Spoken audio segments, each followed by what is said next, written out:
Campers of Reddit, what's the most disturbing and creepy thing you saw while camping? Story 1. This was around 2006, Lamar Valley, Yellowstone National Park. A man and woman pulled into the turnoff where I was parked and proceeded to walk about 50 feet down the hill to set up a nice little picnic spread. After laying out their blanket, I expected them to unload their food. But no. In the basket were about 25 various-sized stuffed animals, Beanie Babies, large stuffed plushies, and so on. They then proceeded to have a play date with them. I couldn't hear exactly what was being said, but it was obviously sensual. I watched them for several minutes before leaving and spent the remainder of the day fishing around the park. Around dusk, I returned to my campsite to find them 2 sites down from me. Of course, all the plushies were set up at the picnic table in front of the fire. Once fully dark, they retreated to their tent and proceeded to engage in lewd acts with the plushies. I will not repeat everything I overheard, but I can assure you that I heard one of them say, "Push it out like it's your little fuzzy baby." It will remain with me for the rest of my life. Their silhouettes in the tent will never leave my mind. Anyway, I left and drove to another campground halfway across the park.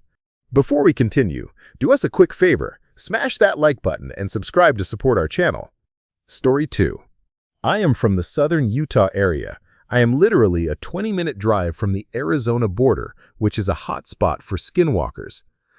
When we got to my campsite, there was a deer carcass that had been thrown all over the site.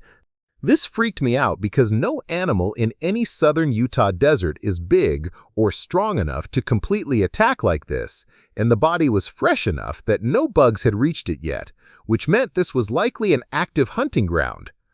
My camping buddy didn't listen to me, and we stayed the night without switching spots.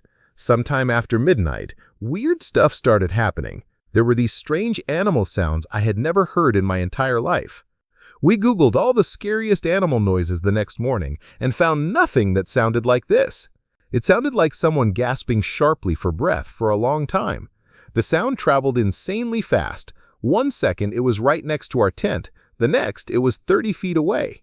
I was freaked out of my mind, and my dog was sitting straight up and didn't budge. She was growling but didn't make any other noise.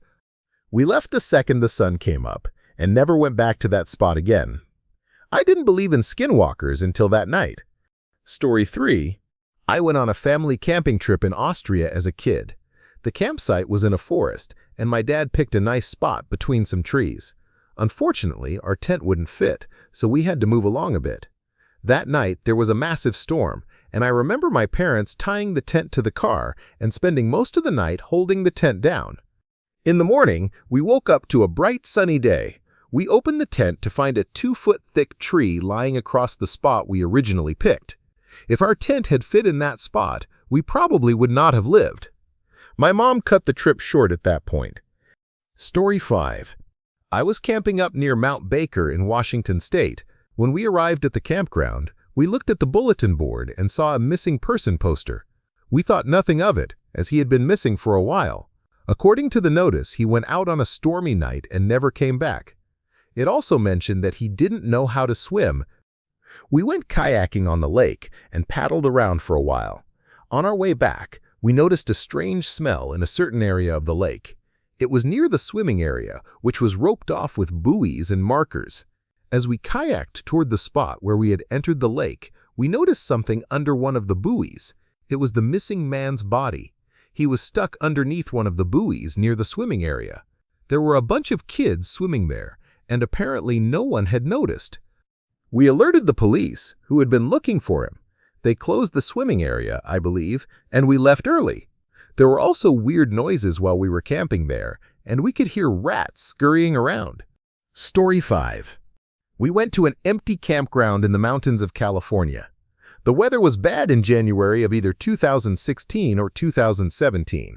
We were set up near a small river, cooking a late dinner in the dark after nightfall. My old dog, a husky, started absolutely losing his mind. He was screaming and barking at something beyond our lantern light off toward the river. I flipped on my headlamp, and it was a mountain lion. It stared back at me for a second or two, then turned, and I lost it in the bush. I had something similar happen deep in the woods of Kentucky. My buddy and I were hiking to our campsite at night. It was pitch black beyond our lights. My friend said he saw the reflective trail marker ahead. We both looked again, and it wasn't a trail marker, but two eyes spread far enough apart that I knew whatever housed them was huge. Then they did a quick bobbing move and disappeared. We both had knives in hand until we made it back. It probably tracked us long before we saw it. We made a fire and stayed up late talking and making noise. I slept for half an hour just after dawn. Story 6. We went camping on the Mendocino coast of California in the 80s or 90s. The first night at the campground, we heard what sounded like a woman screaming as if she were being fatally attacked. It terrified us all awake. After a sleepless night, we learned that there was a peacock sanctuary nearby, and that's how they sound. We used to have a neighborhood peacock, and nobody knew where he came from. Probably some nearby farm, but one day he just decided our street was his home. The neighbors called him Aegon because his cries were so ugly, he got an ugly name. But it was so cool having him around. In the spring, he would often spread out his colorful tail feathers, and that was really beautiful. My parents had a whole vase full of his colorful tail feathers. He was fed by neighbors, but nobody ever retained him in any way, and he stayed for years, blessing us with beautiful sights and ugly sounds. I got pretty good at imitating that cry as a kid. He once spooked my parents by repeatedly sliding down the roof onto the flat rooftop terrace next to it with a loud bang. It took days for my parents to figure it out. Unfortunately, one day, a neighbor didn't see him behind her car tire. Man, I liked that bird. Story 7.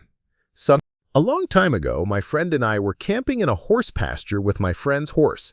It damn near crushed me when it decided it wanted to be in the tent too and see what we were doing. This reminds me of a couple of years ago when some buddies and I hiked out behind his mom's house and ate some mushrooms. After tripping all day and drinking a few beers, we stumbled back to his house and a horse came up to us pretty aggressively. None of us knew enough about horses to read their body language, and we were too tired to run, so we just sort of edged around it and made it out the other side of the field. When we got back to his house, his mom said, "Oh, that's just old Floyd. He was just seeing if you had any beer or pot. That horse loves drinking beer and smoking." Story 8. As I was unpacking for a solo camping and quail hunting trip, two guys walked into my camp to chat. Dirty and very disheveled, obviously drunk, they asked, "You got bullets for that gun?" when they saw my shotgun case. After a few minutes, they turned to walk back to their camp. I saw that one of them had deep injury on his scalp, about the size of the palm of my hand. That night, they drank and threw up. Eventually, they passed out. The next day, they were arrested. I was told that the one with the scalp wound had tried to attack someone with a roofing axe a couple of days earlier and got the Uno reverse card played. They were up there hiding out. Story 9. I went to the forest with some friends one winter. We were completely unprepared and ended up sleeping bunched together in a tiny tent in the snow. I woke up in the middle of the night hearing grunting noises next to my head. I thought it was my friend snoring, but then I realized there was a giant snout poking the fabric of the tent on the outside, literally breathing in my face. I barely kept myself from screaming.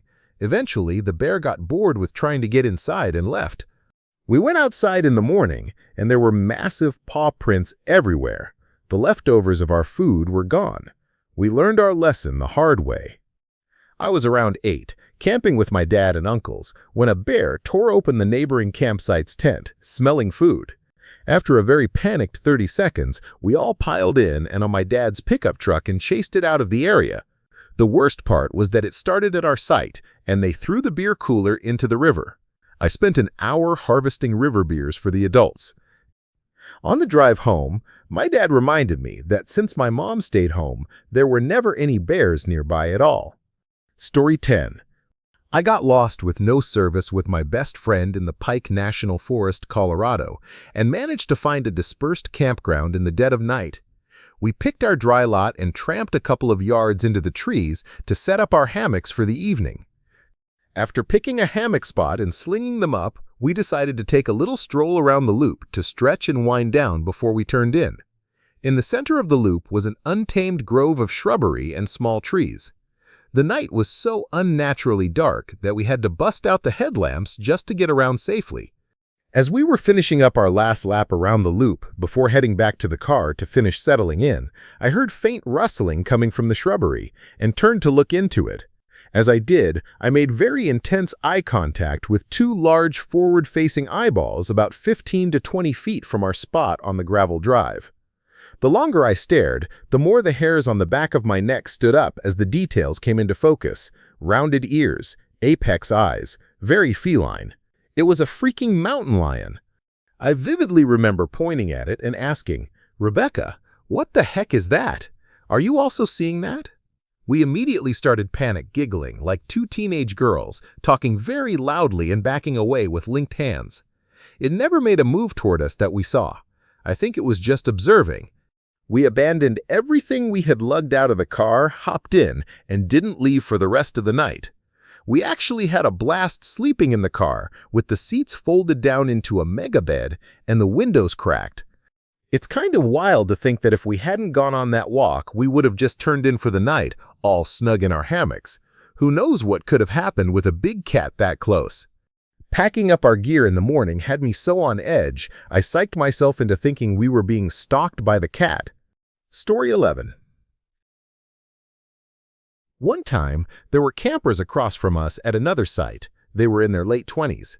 They were drinking late into the night, which usually isn't a problem. But one guy would let out a loud scream every time he took a shot, and he wouldn't stop. Around 2 a.m., someone finally pulled up on a gator and told them all to shut up. The guy wasn't getting the hint, and his friends were loudly telling him not to drink anymore or scream. It got quiet for about 10 minutes. Then from inside my tent I saw headlights and heard a car pulling out. I figured someone was taking him home because he was ruining the fun for everyone. I was finally starting to doze off when, with my eyes closed, I saw a big blue flash and then heard a loud noise. There was a substation down the street, and I am pretty sure that guy drove himself into it or something close to it because it was crazy bright and loud. I would say I feel sorry for the guy, but he was the most annoying person I have ever met. I probably heard his stupid Mario scream about 15 times that night, after 1 a.m. Story 12. I was at a campsite in rural Buffalo, New York, when a family of about 5 showed up and unpacked at the site next to us. They seemed like nice people. We exchanged pleasantries and went about our separate business, setting up camp. The next morning, when we unzipped our tent and went to prepare breakfast, we realized they were all still asleep on the ground. No sleeping bags, no tent, just lying down fully clothed like they had been raptured. Remember, this is Buffalo. Even in the summer, it gets cold at night. That was spooky, but we decided to leave them be and get packed up. Once we got back from a breakfast run, they were up and packing. Seeing that we were back, the father came over and introduced himself. He said we seemed like nice people and wanted to warn us about the imminent collapse of the U.S. economy. He eyed our car and said it would be the only type of currency available once the bank shut down and that we should be careful, since someone would want it more than our money when China invades. He pulled out his phone to try to show us a YouTube video explaining the whole thing, but we somehow extricated ourselves and booked it. We packed up and left faster than we ever have before. The disturbing thing wasn't just what he said, it was how calm and genial he was while saying it, as if he were talking about the weather. Story 13. Back in the late 1980s, I was camping with a friend off the Ortega Highway in Southern California. It was a lovely autumn afternoon. As we were getting ready to take a long walk, some more campers drove in, and as people do, ignored a whole bunch of empty campsites to park right next to us. Their stereo went on immediately and loudly. We escaped the campground for our walk, and after a very nice time, we started heading back. As we were walking along a fire road, we heard what sounded like someone sliding down a rock-strewn hill. We rounded the bend and saw our new neighbors next to a pickup truck. They had long guns with them, and as we got closer, we realized the sound we heard was them shooting at the side of a hill in full auto machine gun mode, if you will. They weren't shooting at anything and didn't seem terribly menacing. We nodded at them as we walked by. Flash forward to about 3 a.m. the next morning, and the sound of Pink Floyd's Dark Side of the Moon was echoing through the little valley where our campground was.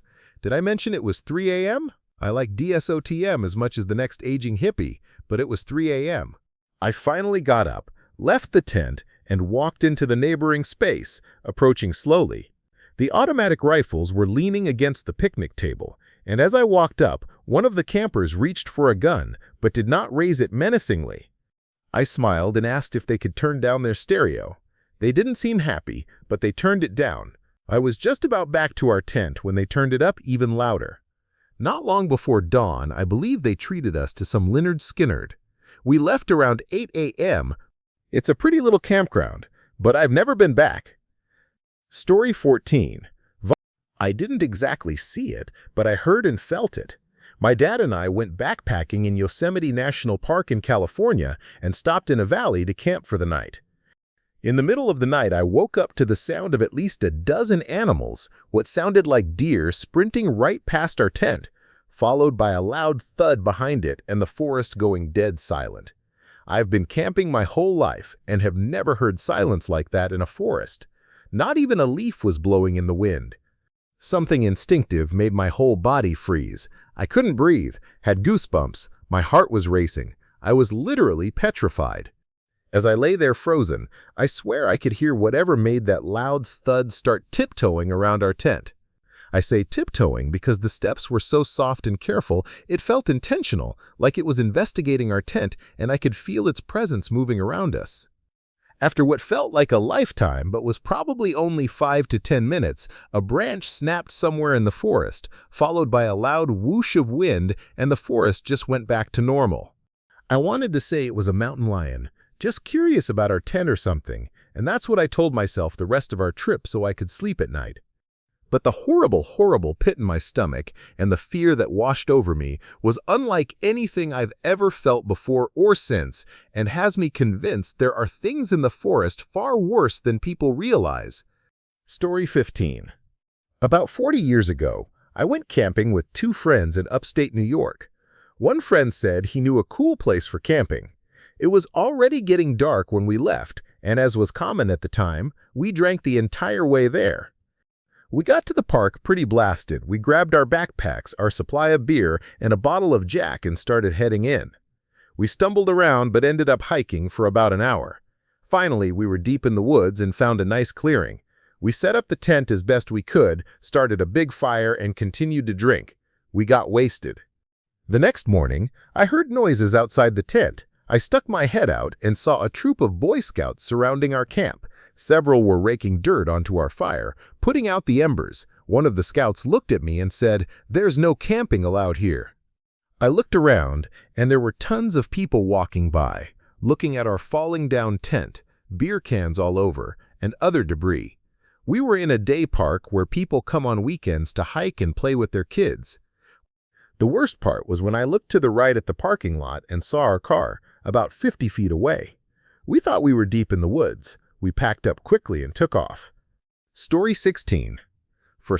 My grandmother grew up in suburban Florida and didn't really have any experience with wildlife. After she married my grandfather, they went camping in Yellowstone. They went for a hike, and when they came back, they saw a bear at the campground sniffing around the steaks my grandma was going to prepare for dinner. My grandma ran up to the bear and smacked it on the nose with the flat side of an axe. Fortunately, the bear ran off. I have no idea how big the bear was. It may have been a baby for all I know, but it still makes for a good story. She was also a real-life Rosie the Riveter during World War II. My grandma was awesome. Story 17. I camp yearly, and each year our site gets a little better and more complex. We can wander around in heavy rain and stay dry with all our tarps and poles, and we block the view of neighboring sites. The first and last days are a bit of work, but it's quite a campsite. On the second day, a couple seemingly from the city and on their first campout took the site below ours. They had fancy rims and a stereo that shook the trees, a pop-up tent never staked down, and one of those air mattresses that was a couple of feet thick. We watched the weather and prepared accordingly. This couple fought the whole time, so we didn't warn them about the rain coming, and maybe a tarp was a good idea.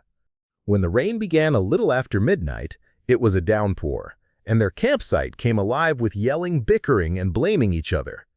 Within about 5 minutes, the spot where they had pitched their tent was full of water and seemed to be filling from the top as well.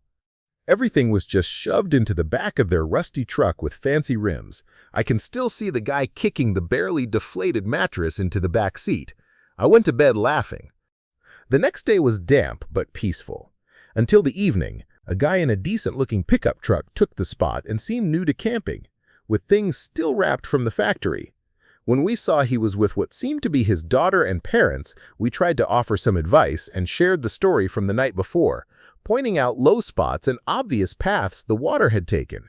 But this was a guy who thought he knew everything already, and he was rude. We checked the weather, as we always do, and got some extra firewood because we knew we'd get another shower. But it didn't rain until around 8 a.m., just in time for coffee. We turned our chairs and relaxed, clearly enjoying the free show of angry, rushed repacking with our feet up, drinking coffee. I am not sure which part I enjoyed more.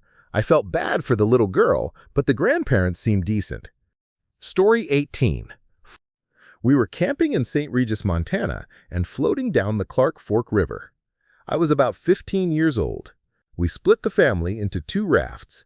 Dad always misjudged the timing, and a 5-hour float trip always turned into an 8-hour trip. We hit the water at 2 p.m., so by the last stretch it was getting dark and cold. We all heard a woman asking for help, not screaming but yelling, "Help me, please help me." I saw a woman on the side of the river trying to reach the water, with a guy behind her pushing her into the ground. Her shirt was ripped. She was chubby with olive skin and black hair. I remember she looked about my mom's age, around 40. Her hair was all messed up on one side, and there were twigs poking out. We kids froze, but my dad started frantically paddling toward us and threw a rope so we didn't float down the river without them. Then he got both rafts to the side of the river. By then, we were so far upstream that there was nothing we could do. We couldn't walk up the bank. It was wild and overgrown, and we couldn't see or hear anything anymore. We sat there for a few minutes before getting back in our rafts. Cell phones were not widespread yet. This was the early 90s. Once at the campsite, my dad drove to town and reported what we saw. That was it. I think about that lady a few times a year. Story 19. It wasn't so much what I saw, but what I heard. My brother and I went camping up the mountain for a couple of nights. The first night was awesome. We found a nice clearing where we could safely make a fire and camp out. The second night started great, but as it got dark, we heard a bear in the distance. There was a large, clear-cut area it was in, so we could hear it from quite far away, and we weren't too concerned at the time. Then, after the sun went down, we heard it much closer, close enough to hear its footsteps in the woods. We were a little freaked out, so we tossed some rocks and yelled. It didn't seem to make a difference, and it kept getting closer. Then we heard more of them, at least 3 coming from different directions, basically surrounding us. One got real close and growled in the darkness. We all know what a bear sounds like from movies, but in real life, it's much more guttural and primal. You can feel it in your chest, and it also has this train whistle-like overtone to it. It was the scariest sound I've ever heard in my life. We packed everything up like it was an Olympic sport and got the heck out of there. Thankfully, we had plenty of light and a trail to follow. Because of the adrenaline, what took us 2 days to hike up took us 3 hours to get back down. I remember constantly looking back to see if anything was following us. We found an RV campground near the base of the mountain and had to steal some water at 2 in the morning because we were so dehydrated by the time we got there. We probably could have just asked for some, but we were still in primal caveman, running from predators mode. Story 20. I was looking on Free Roam for a dispersed campsite near Eugene, Oregon last year during a road trip. There weren't many options, but it was starting to get dark and I had been driving all day, so I went up a forest access road a couple of miles to the one site that was closest. It was a super thick forest. Then out of nowhere, a narrow driveway opened up to a bushwhacked spot with a fire pit. There was a good amount of garbage and some shotgun shells lying around. That's not super out of the ordinary, but something just felt off. I opened my door and let my chihuahuas jump out. They're usually pumped to run around and chase each other, but both immediately stopped as soon as they hit the ground, stared into the bushes about 20 feet away, and growled. I thought maybe there was an animal back there, so I hucked them back into the truck and began setting up my rooftop tent. My stomach started gurgling, and I realized I had to do my business. I grabbed my shovel and wipes and started looking for a spot down the road. The forest was so thick there weren't any good openings, so I came back to the site and started walking the perimeter to find a hole to duck into as things were becoming urgent. I found an opening right where my dogs were staring and growling. Just out of sight in the brush was a mattress with dirty sheets and a perfectly intact milk carton. I got chills and could feel that someone else was there, just out of sight. It was pretty dark at this point, so I quickly ran back to the road, dug my hole, did my thing, came back, and started packing everything up. There was no cell service, and for all I knew, there could have been multiple people in the bushes waiting for me. With the shotgun shells lying around, we just went into town and got a hotel. My intuition was screaming at me not to stay in that place. Story 21. I arrived at a campsite around 3 p.m. in the Valverde, California area to camp one night with my boyfriend, who is black. That detail is important later, in 2012. There was maybe one other family in the whole area, but they seemed just like us. We set up and were chilling until around 7 p.m., when about 10 pickup trucks arrived and maybe 30 people congregated. They were immediately loud, obnoxious, and too close, but since we were only staying one night, we tried to ignore it. The huge group started stacking a big pile of wood to make a huge bonfire, and we noticed they were all men, white men, and most of them were bald. Then a younger guy came over to us and offered us a beer. "How nice," he said. "Hey, sorry if we're loud, but here's a peace offering." Then just before he turned back to his group, he said, "You and that N-word better get out of here before dark." It was an Aryan Brotherhood meetup. We got out of there so fast. Story 22. I was with a group of about 8 people. We were in a very isolated location, not a formal campground. We always preferred to hike in and get as far away from other people as possible. Around 9 or 10, it was pitch black and the woods were silent with no wind. We were all pretty buzzed off whiskey at this point, when out of nowhere, a dude with a hunting rifle on his back stepped into the firelight. He wasn't wearing a shirt and basically looked homeless, with a kind of blank stare on his face. Keep in mind, we were in the Rockies at around 10,000 feet, so it was not warm, and he wasn't wearing a shirt. The fact that we didn't hear him meant he had definitely snuck up on us. We went silent and just stared at him. He looked around, didn't say a word, and backed into the darkness. We slept in shifts that night and kept the fire blazing. We could hear him moving around our camp until sunrise, when I guess he gave up. We got out of there at first light, and I reported it to the Park Service. Story 23. A friend and I were hiking on the Appalachian Trail in Georgia right after we graduated high school. We were on the trail for 3 or 4 days backpacking. One night, at one of the shelters, we met an older couple, probably in their late 30s or 40s, camping at the same shelter for the night. The sun was going down, and we made a fire and started talking to them. Their story made no sense. Long story short, they were hiking from Virginia down to Florida because their car broke down. Then they started telling us crazy stories about how they used to catch cats, harm them, and put them on the hood of their car like an ornament. I immediately had a feeling they were fugitives or predators or something. Lucky for me and my buddy, we could hold our own, and I made sure they caught a glimpse of my pistol after that. They were creeps. Also, one time I was camping at Sandrock in Alabama and heard a whole group or cult of at least 10 people chanting in one of the caves there in the middle of the night. They were speaking in tongues or some kind of gibberish. Story 24. I am not a camper, but my family owned a campground for 10 years. It was privately owned, and we were prideful. In other words, we didn't have enough money to pay people, so we did all the caretaking ourselves. On July 5th, my dad asked me to clean the bathhouses. I took care of the front bathhouse first, which was in surprisingly good shape for a party weekend. Nothing out of the ordinary. Then I went to the back bathhouse. Upon opening the door to the men's side, I was greeted by a smell I will never forget. In front of me was a trail of poop and vomit leading from the stalls to the showers. As my eyes tracked the trail, I found a man passed out face down in the showers. He was covered head to toe in poop and vomit. I legitimately thought he wasn't alive and poked him in the leg with the broom I had. Thankfully, he groaned and moved slightly. At 13 years old, I realized my dad did not pay me enough to deal with this and ran to Mommy, who then made my dad clean it up. Story 25. I have a regular off-grid spot in my favorite mountain range. We took off to go to some hot springs and hiking. During our trip down the road, we were waved down by a family looking for someone. They told us the car parked at the beginning of the trail belonged to their son, who had traveled several states to come to the very spot we camped. We came back after our day to search and rescue teams and police searching the area, as the individual had been missing for over a week. The police wouldn't let us go back to our site for several hours. Finally, we were allowed to return and cook dinner. The evening and night were very ominous, with bells jingling on the search dogs' collars and people yelling the man's name.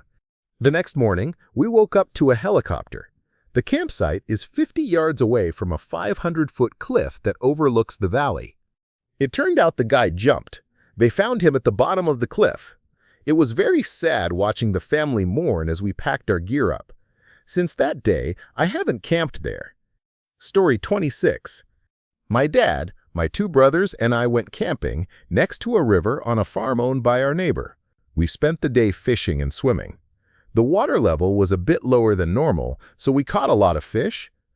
We went to sleep and woke up the next morning at 5 a.m. to the most disgusting smell. We crawled out of the tent and my dad shone his flashlight at the river. There, about 40 feet in front of us, was a dead horse, upside down stuck on a rock. You can imagine the horror of this sight at 5 a.m. My poor dad had to swim up to the horse and spent what seemed like an eternity pushing it off the rocks with a stick. The first time we camped there with my dad, we first stopped at the store to buy a gazebo for some shade. We set it up, and the moment we stepped back to admire our handiwork, a gust of wind lifted the gazebo and bent the frame. To say my dad was pissed is an understatement. We spent the rest of the weekend under this crooked structure and threw it away afterward. During one camping trip, we pitched the 3-room tent. My youngest brother shared a room with my dad since he was still small. It was a nice tent. Every room had its own door and zipper. In the middle, it had a lounge-type space. That night it started raining, and we had forgotten the canvas that stretched over the tent. Some water came in and made the lounge wet, but our rooms were fine. Halfway through the night, my eldest brother's screams awakened us. "Help, help! I am drowning!" My dad peeked out of his room and said, "Then freaking sit up." I laughed so hard my tummy ached. My brother woke up lying in a pool of water and immediately panicked, not realizing he could literally just sit up and be okay.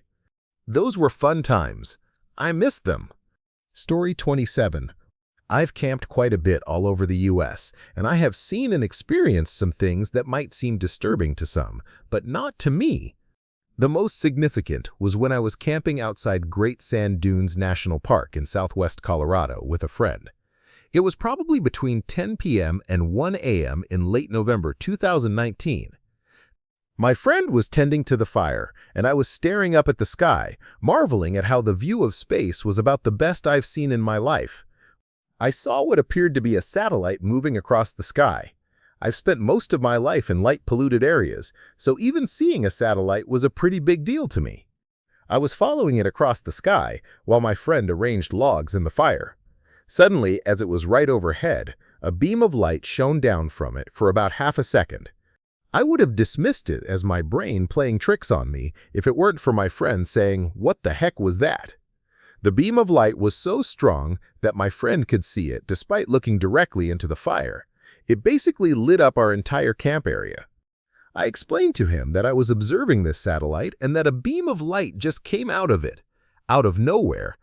We were both perplexed but not really bothered, as we had experienced some strange things together before. We both believe there is intelligent life out there, but I am skeptical of anything I can prove, even if I see it with my own eyes. I will always try to come up with logical explanations unless I am quite literally shaking hands with an alien.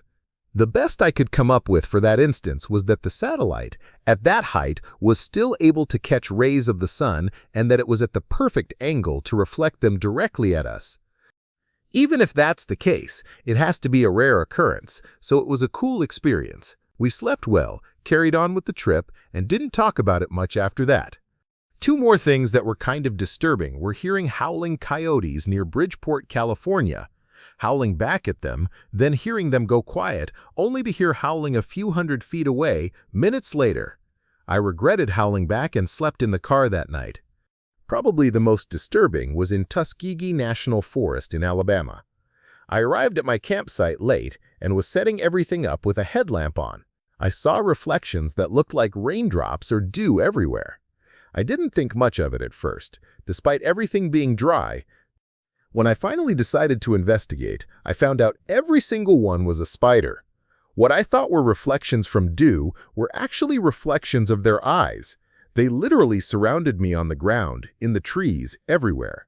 I quickly loaded all my stuff into the tent and didn't leave the entire night. Story 28. Once upon a time last summer, my brother and I went camping at a well-known woodland spot in the Peak District, UK. The site has some stone circles, which I think have pagan significance. We arrived one summer's day, ate some mushrooms as we set up the campsite, and began to trip. We chilled for a few hours watching the trees dance. At some point, a guy and his dog appeared a little way from us. There are usually several groups camping in this forest, so it's not unusual to see people walking about. But we were set back away from any paths, and this guy was just circling around the same area. I was still tripping at this point, but something was definitely off about him. He kept shouting to himself and throwing water and lying starfish on the ground for about 10 minutes before getting up again. I figured maybe he was tripping too and just off his nut on a little solo adventure. A couple more hours passed. We were coming down from the trip, so we built a fire. The guy came over. He was well-built and wearing military-style clothes with a military backpack. He asked for some firewood, as there wasn't much around, and we let him. Then he asked if he could join us for a beer and a spliff. We reluctantly agreed, and he sat down by the fire. What follows is a 30-minute exchange with what I can most accurately describe as a paranoid schizophrenic. He told us people always come up to him saying he's the one, then asked if that's why we were here. He believed the government was tracking him through Facebook, said he found microchips in his trouser legs and exclaimed, "They're even in my toothpaste!" You could see he was having half a conversation in his head and kept randomly shouting, "It's just so embarrassing." When my brother asked what was embarrassing, he just mumbled, "Nothing." I asked how he'd gotten there. He turned to me and said, "Is that a joke?" aggressively, then acted normally afterward. All this while, our dog was growling at him, and his dog was literally having time of his life on my leg. I tried to push him off, but he kept jumping up, and the man made no effort to control him. The whole thing culminated with him asking, "Do you mind if I smoke a bit of powder?" Before we could say no, that pipe was in his mouth. To be fair to him, he actually mellowed out a bit once he smoked. He hung around for maybe 10 minutes longer, then got up and declared, "Well, I've said my bit, so I will get out of your way," and went about 50 meters away to build a huge fire that was basically touching the branches above. The moment he left, my brother was in the tent packing up. We both silently agreed it was time to leave, and bounced as quickly as we could. I am pretty sure it was the evening of a blood moon. The moon was massive, and there were loads of people around in the forest, including a group dressed in white druid clothes and some folks with what looked like ghost-busting equipment, scanning the rocks. We walked straight out of the forest, fully expecting the crackhead to chase us, and got in the car.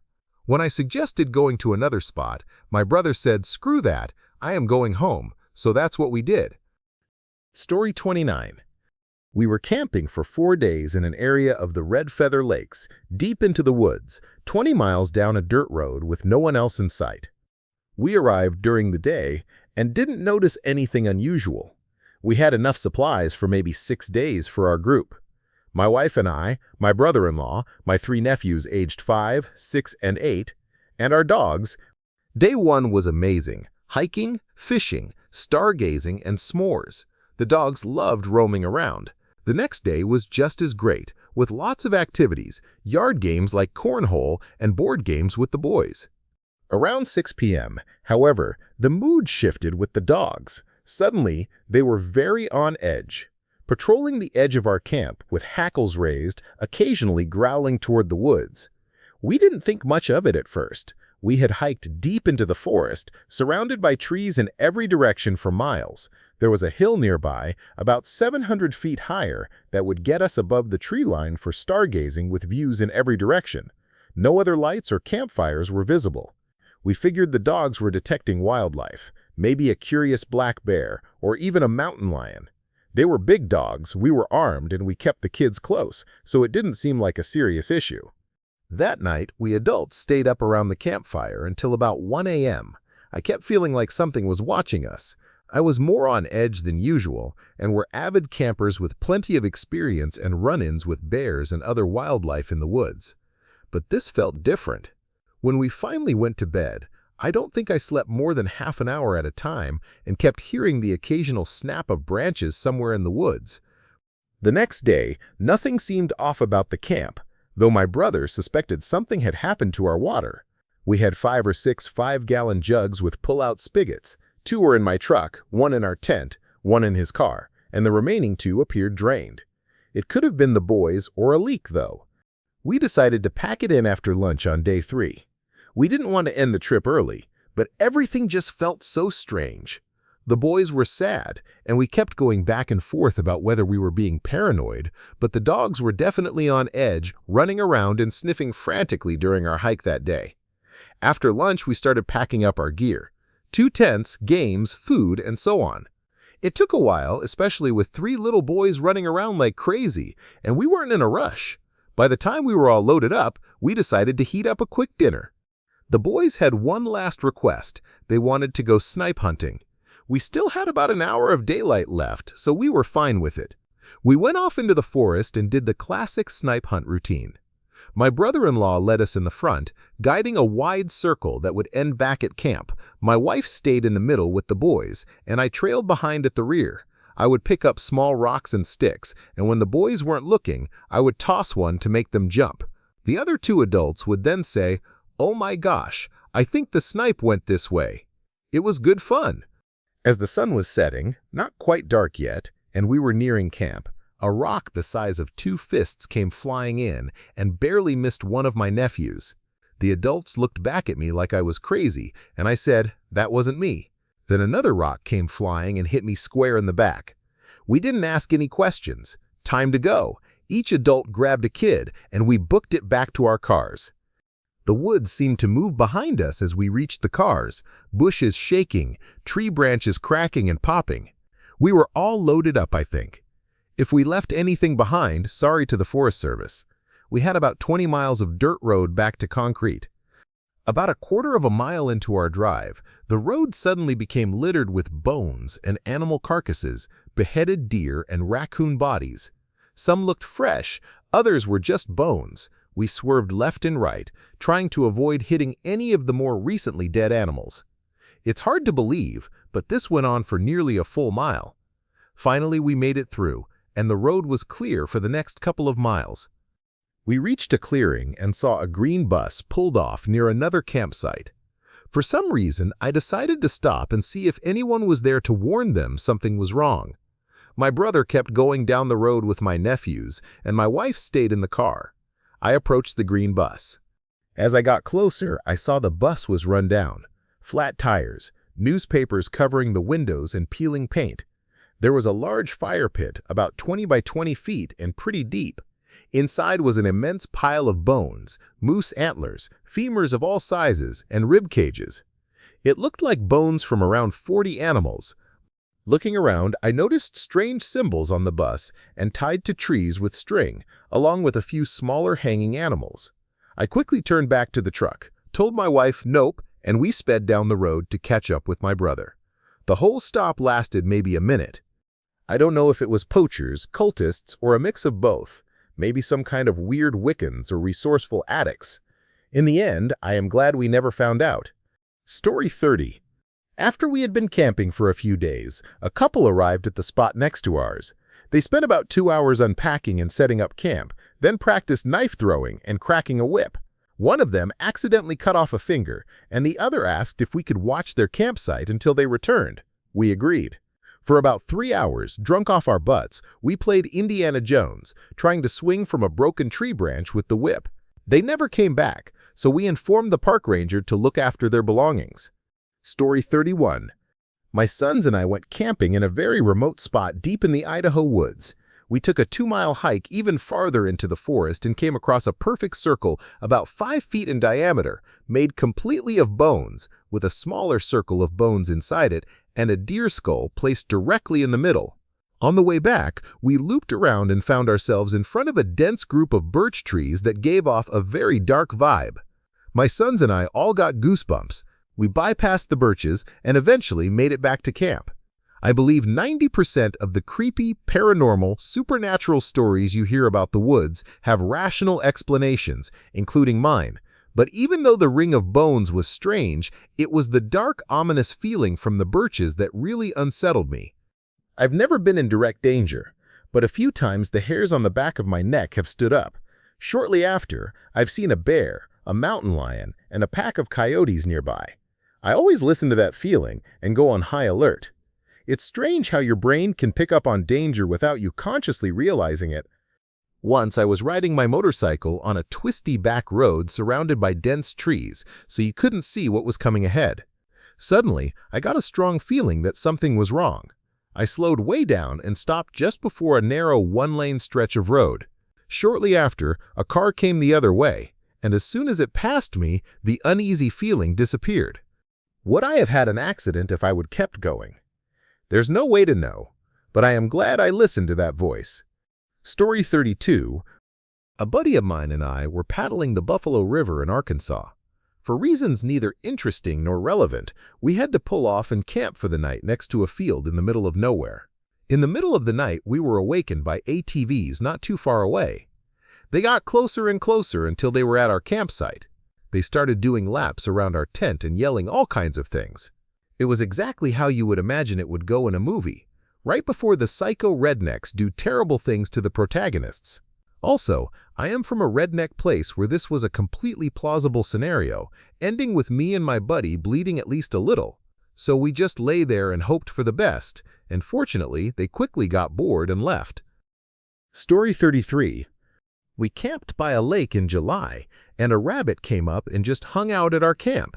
At first, we thought it was something terrifying sneaking up on us, like a bear or a mountain lion, until this cute little bunny popped out of the underbrush.